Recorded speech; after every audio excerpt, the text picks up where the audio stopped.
त्याला जबाबदार होऊ शकतो. रवींद्र यांचा फोन आलेला आहे, ठाण्याहून ते बोलतात, प्रश्न विचारतात. नमस्कार, बोला, प्रश्न विचारा. हॅलो, नमस्कार दोघांनाही. नमस्कार साहेब, एक प्रश्न लिंक बांधलेली असते, म्हणजे ते महानगरपालिके क्षेत्रामध्ये येत नाही, तर त्या ठिकाणी घर घेणं कितपत योग्य आहे? पहिला एक क्लिअर करतो की महापालिकेच्या जागेमध्ये पूर्ण महापालिका, समजा आता आपण मुंबईचं उदाहरण घेतलं तर मुंबईमध्ये अंधेरी गावठाण आहे किंवा अंबोली गावठाण आहे, हा महापालिकेच्या हद्दीतच येतो, परंतु त्याला नॉर्म्स वेगळे लागतात. त्याचे जे नॉर्म्स असतात पासिंगचे वेगळे असतात. त्याला ओपन स्पेसला काही बेनिफिट्स असतात किंवा त्याचा FSIचे नॉर्म्स काही 1.8 काही डिफरंट प्रत्येक म्युन्सिपालिटी प्रमाणे वेगवेगळा आहे. 1.4 1.8 असं वेगवेगळ्या ह्याच्याप्रमाणे चालतो. आमच्या मुंबईमध्ये 1.8 वगैरे असा हा चालतो तो.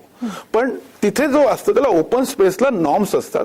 त्याचं टायटल चांगलं असेल, त्याला BMCची परमिशन मिळाली असेल, म्युन्सिपल कॉर्पोरेशनची, तिथल्या लोकल म्युन्सिपल कॉर्पोरेशनची परमिशन मिळाली असेल आणि बाकी इतर त्याला लोन, हाऊसिंग लोन मिळतंय, तर माझ्या मते असा सुद्धा फ्लॅट गावठाणात घ्यायला हरकत नाही. फक्त गावठाण थोडंसं काय असतं, कंजेस्टेड असतं, ओपन स्पेस घरं लागून असतात, त्यांना ओपन स्पेस मिनिमम मिळते. परंतु जर चांगलं डील असेल किंवा तुमचं पूर्ण कुटुंब कधी कधी त्या घरात म्हणजे आजूबाजूच्या एरियात राहत असेल तर घ्यायला हरकत नाही. बरोबर.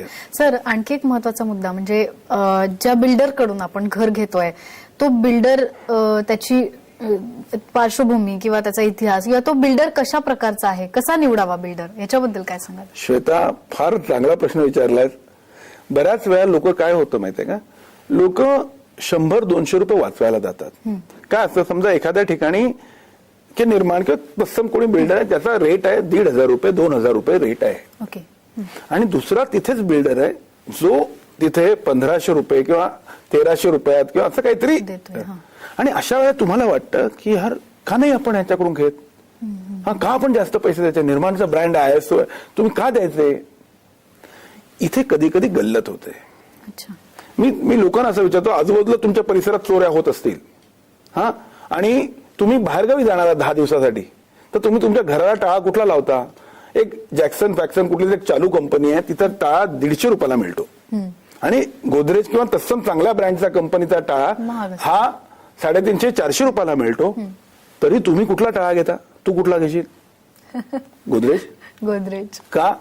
जर तुम्ही घराचा टाळा घेताना तुम्ही एवढा विचार करा, त्या पर्टिक्युलर गोष्टीवर आपण विश्वास, जर तुम्ही घराचा टाळा घेताना तुम्ही एवढा विचार करता, तर संपूर्ण घर घेताना तुम्ही किती विचार करायला पाहिजे. 100-200 रुपयाच्या साठी कॉम्प्रोमाइजेस करणं आणि मग तो म्हणतो की तो डेट्स देतोय किंवा त्याचं क्वालिटी ऑफ कन्स्ट्रक्ट, त्याचं सर्टिफिकेशन काय आहे, तो बिल्डर काय ह्याचा आहे, त्याचं ISO सर्टिफिकेशन आहे का? ISO हे कंपल्शन नाहीये, गव्हर्नमेंटने कंपल्शन टाकलेलं नाही. पण आज निर्माण किंवा तत्सम काही बिल्डर्सचे स्वतःचे ISO कंप्लायन्स आहेत, ISO ऑडिट होतं, त्यामुळे त्याची सेफ्टी सिक्युरिटी बघितली जाते. हा, त्याचा ट्रॅक रेकॉर्ड बघितला जातो. तो बिल्डर किती शिकलेला आहे किंवा त्याच्याकडे किती माणसं सुशिक्षित आहेत, तो कॉर्पोरेट लेवलवरती आहे का. हा, समजा कधी कधी एक खांबी तंबू असतो. मी कोणाच्या विरुद्ध, मी सुरुवातीपासून म्हणजे अतिशय सर्वसामान्य सुरुवात केली, पण कधी कधी एक बिल्डर जर आजारी पडला तर बिल्डिंग बंद पडते. पण तुम्ही म्हणजे एक माणूस आजारी पडला तर बिल्डिंग बंद पडते असं असता कामा नये. ती कंपनी सेल्फ रनिंग असली पाहिजे, कॉर्पोरेट अफेअर्स आहे, ई-गव्हर्नन्स असलं पाहिजे. असं असेल तर तुमचं प्रोजेक्ट अबाधित राहतो. इव्हन बिल्डर उद्या असेल नसेल तरी त्याची बॉडी असते, बोर्ड असतो, विच रन्स द प्रोजेक्ट. बरं सर, खूप छान माहिती दिली आहे तुम्ही की बिल्डर कसा असावा याच्यावरती.